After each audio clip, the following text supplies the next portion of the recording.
अगर आपने home loan लिया है या लेने का सोच रहे हैं तो ये खबर आपके लिए बहुत जरूरी है। आरबीआई यानी रिजर्व बैंक ऑफ इंडिया 6 दिसंबर को अपनी मॉनेटरी पॉलिसी में एक बड़ा ऐलान कर सकता है। एक्सपर्ट्स का कहना है कि रेपो रेट में 0.25% की कटौती हो सकती है। तो क्या है इसका मतलब और आपकी होम लोन की ईएमआई पर इसका क्या असर पड़ सकता है? आइए जल्दी से समझते हैं। सबसे पहले समझते हैं कि रेपो रेट क्या है।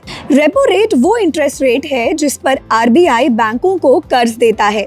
जब आरबीआई रेपो रेट घटाता है तो बैंक भी सस्ते रेट पर कर्ज देते हैं, यानी आपके होम लोन पर लगने वाला इंटरेस्ट कम हो सकता है और ईएमआई घट जाती है। तो चलिए अब इसे एक एग्जाम्पल से समझते हैं। मान लीजिए आपने 30 लाख रुपए का होम लोन लिया है और अभी इंटरेस्ट रेट 8.5% है और लोन की ड्यूरेशन 20 साल है, तो मौजूदा ईएमआई होगी 25,846 रुपीस। अब अगर आरबीआई रेपो रेट में 0.25% की कटौती करता है और बैंक इंटरेस्ट रेट को 8.25% कर देते हैं तो ईएमआई घटकर हो जाएगी 25,386 रुपीस, मतलब हर महीने 460 रुपए की बचत। तो अगर आप 20 साल की ड्यूरेशन तक ये बचत जोड़ते हैं तो ये 1,10,400 रुपए तक हो सकती है और जाहिर सी बात है इसे कौन ही मिस करना चाहेगा। तो अगर आरबीआई रेपो रेट में कटौती करता है तो आपके होम लोन की ईएमआई कम हो सकती है।